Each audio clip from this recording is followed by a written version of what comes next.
नमस्कार मित्र, चंद्रकांत विभट अमेरिका से। मैंने फेसबुक पर दो चीज़ पढ़ी। एक वीरेंद्र नानावत इंदौर के हैं, बढ़िया लिखते हैं। मैंने एक दो दफ़े उनसे बात की थी, पत्रकार हैं। उसमें एक आर्टिकल फेसबुक पर लिखा, एक भारत में आज एक लड़की को, 14 साल की लड़की को माफ़ी मांगनी पड़ी। मुझे कहने में शर्म आती है कि मैं हिंदुस्तानी पैदा हुआ, भारत में 40 साल शिक्षा में काम किया, अमेरिका में की लोकशाही में मैं सिटीजन बना और ये देश देखता हूँ, शिक्षा देखता हूँ। और आज की भारत में जो एक दशक केंद्र में और 2 दशक 3 दशक गुजरात में, जिस गुजरात मॉडल नाम के देश को क्या बना दिया। चलो मैं बात करता हूँ। पीएम चर्चिल ने मुस्कुराते हुए जवाब दिया था कि उसे पीएम को बेवकूफ़ और मूर्ख कहने के कारण गिरफ्तार नहीं किया गया है, बल्कि युद्ध काल में एक महत्वपूर्ण राष्ट्रीय गोपनीयता को सार्वजनिक करने के कारण गिरफ्तार किया गया है। यह सुनकर सभी ठठाकर हंस पड़े। कहने की जरूरत ही नहीं है कि उस व्यक्ति को तत्काल रिहा कर दिया गया था और उस पर कोई कार्रवाई नहीं हुई। यह कहानी का अभिप्राय यह है कि जो लोग पद में बड़े होते हैं वह दिलो दिमाग से भी बड़े होते हैं। वह सत्ता के अहंकार में डूबे नहीं रहते, बल्कि और आम जनता के प्रति विनम्रता रखते हैं।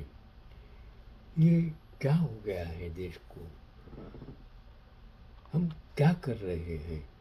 क्या देश के मुखिया के पास क्राउड इकट्ठा करने के लिए पैसा खर्च करके वाहवाही करने के लिए समय है?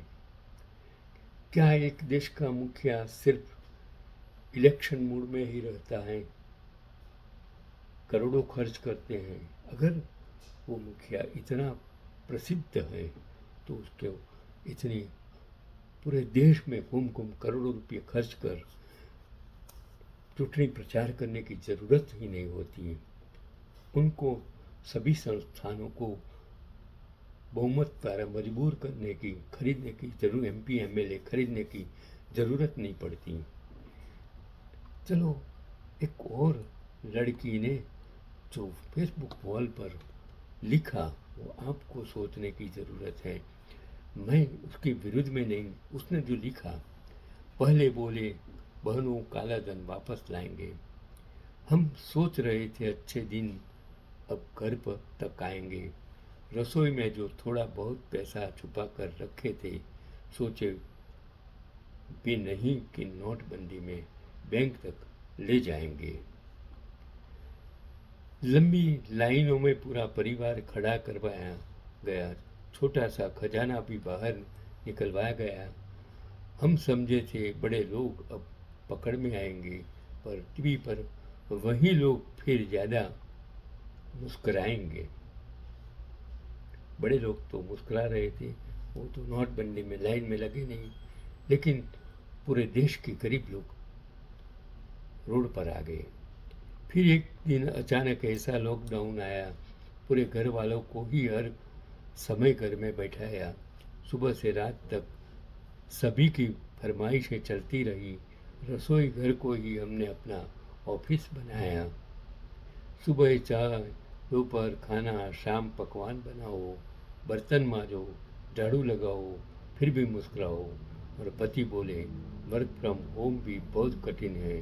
हम बोले जरा एक दिन हमारा काम निभाओ। उज्ज्वला का सिलेंडर बड़े गर्व से दिलवाया गया, फिर उसका दाम आसमान तक पहुंचाया गया। 4000 सुनकर ही अब दिल घबराने लगा। आखिर चूल्हा फिर से हर घर में जलवाया गया। धुएं में आंखें जलती फिर भी रोटी सिक जाती हैं। इस महंगाई में हर छोटी इच्छा अधूरी रह जाती है। अब गैस नहीं, सभी खर्चों से भी डर लगने लगा।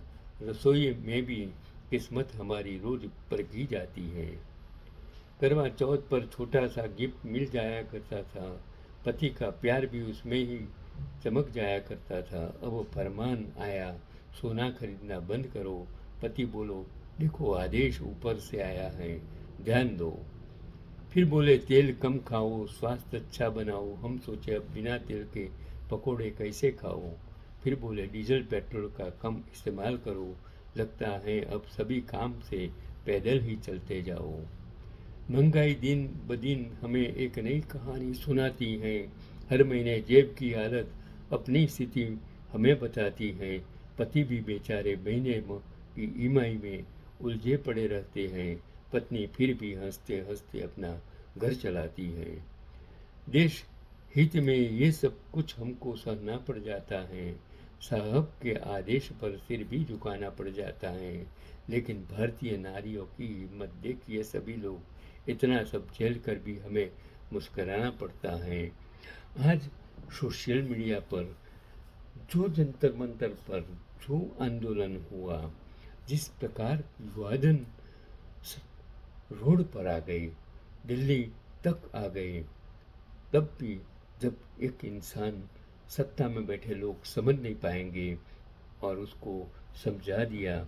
वो बिहार का एक इलेक्शन में एक इंसान ने जो चुटनी का पूरे देश में जिस मुखिया के लिए आयोजन करता था, अलग अलग लोगों के लिए, पक्ष के लिए आयोजन करता था, आज उसने वो आयोजन से वो सीट जीत ली और बता दिया कि आयोजन क्या होता है।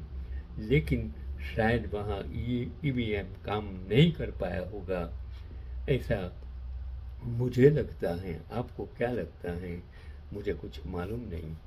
ये देश, याद रखना, कितने भी 600 साल मुगल, 200 साल अंग्रेज सब चले गए, तो आप क्या है?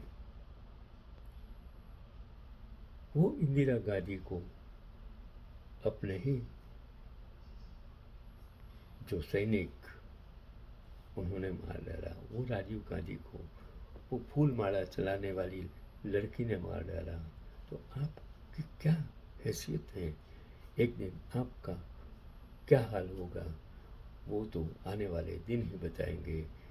इसलिए अभिमान मत कीजिए, सत्ता और धन का गलत मत उपयोग कीजिए। ये लोकशाही है, ये लोग हैं जहाँ आपकी मनमानी कभी भी नहीं चलती है। यही आज का पैगाम।